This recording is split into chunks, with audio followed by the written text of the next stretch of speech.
Okay, so today I wanted to talk a little bit about how the narc, how he processes depression, or the narcissist version of depression. It varies way differently than ours. If you've seen, a narcissist depressive episodes, they primarily are ran and motivated by narcissistic supply, as everything in their life is derived off of narcissistic supply.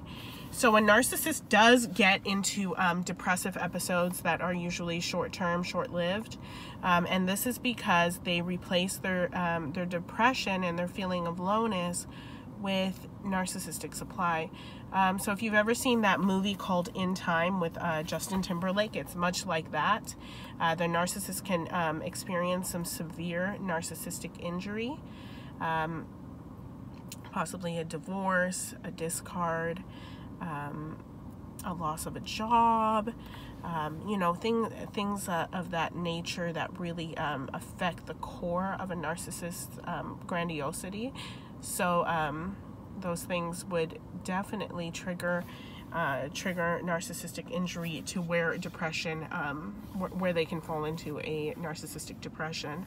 So the movie In Time, it pretty much is about people who are programmed with a clock in their arm, and when that clock runs out, they die.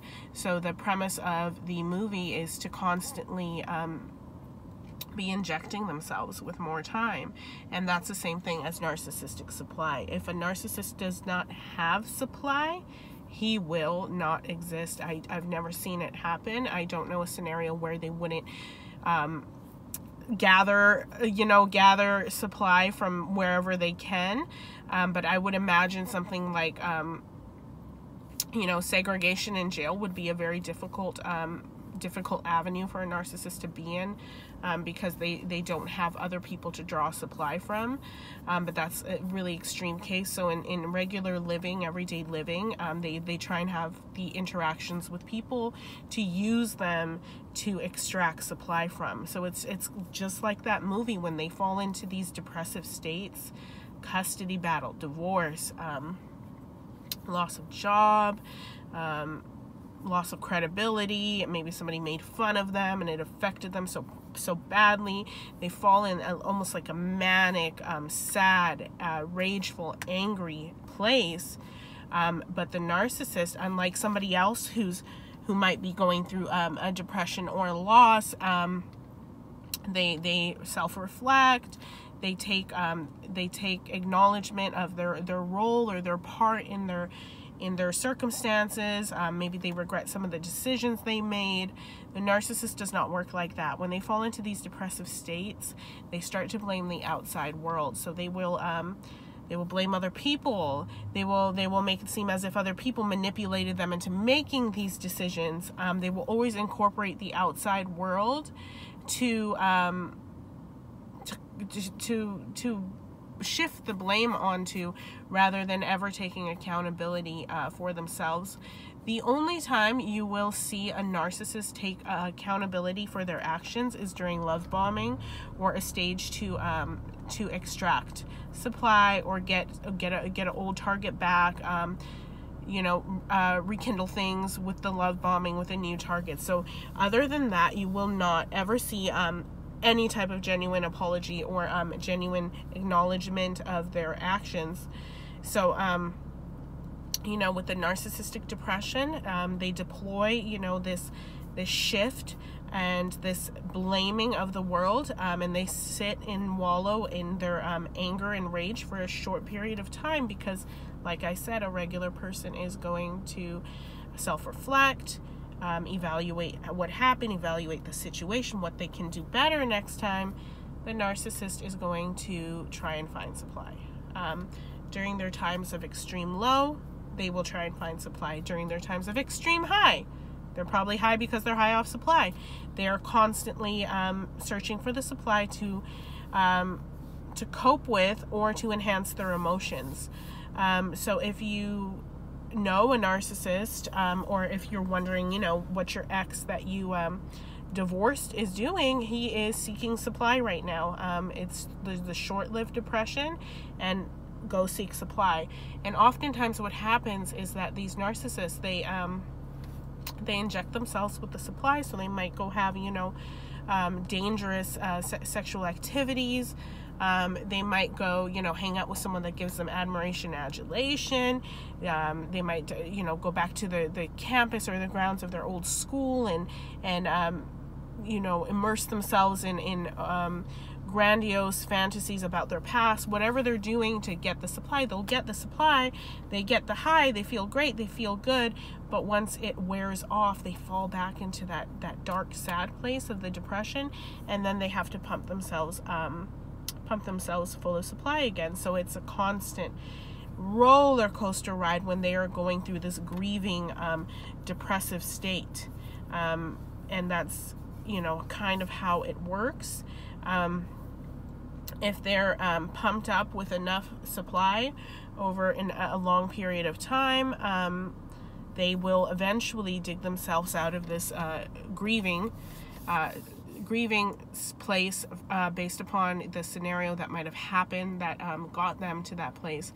And now what they're going to do is they're going to be back to their old ways, and they're not going to fall as low to that depression that they were feeling. And oftentimes this is because they have secured a new source of supply, a new victim, and they have built a new life with this victim, whatever that life may be. Now the focus has shifted to this new person and this new life, and they're able to decompartmentalize what happened before as blaming the world, and now they have the focus shift here, and the cycle starts all over again. And with, the narcissist tries to avoid the cycle, because that is their worst fear, is to fall into this sad, dark, really dark, low place of depression. So that's why, and that is the closest I've ever seen a narcissist to being depleted of all sources of supply, is that dark, low place. So that's what they're trying to avoid. You have to remember that. So it's not, it's common, it's very common, and it's kind of, it kind of comes along with the disorder that they self-sabotage their own life based upon their behaviors. So they do feel these immense narcissistic injuries, especially because they're so fragile and feel things so much more intensely than we do, that they do feel these injuries immensely. But the narcissist is very good at discarding his source of supply before he hits that rock bottom. So he can take control over the narrative and become the controlling leader of what's happening. So it's a very different pattern when they fall into this depressive state, because their normal state is to avoid the state. So right before they hit it, or when they reach a middle ground, they'll usually do their discard and move on to another life. And what is really frightening, and I'm going to do a video about it, is that you may be a primary source of supply to the narcissist. Most of you are not a primary source of supply, and a primary source of supply is the worst possible place to be with a narcissist, because they've secured you as their main victim, and they inflict the most amount of abuse on their primaries. If you are a secondary source of supply to a narcissist, they will make you believe that you are the primary source of supply. But that's another topic. I wanted to touch base on that, because the secondary source of supply can't get a narcissist to that depressing, low bottom of the barrel place that he's trying to avoid in his entire existence. That's usually what the primary source can do to him, or the loss of a job, loss of money, loss of anything grandiose, custody, whatever it may be. So the secondary usually doesn't even have that opportunity, because they're already plotting to discard you.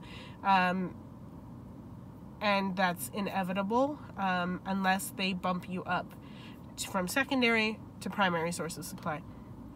So that was a little topic I wanted to do about the depression, the sad place, the dark place of a narcissist, and how that kind of looks like. If anybody has comments, or if you notice this with your narcissist, leave a comment below and let me know how your experience was. Okay, thank you.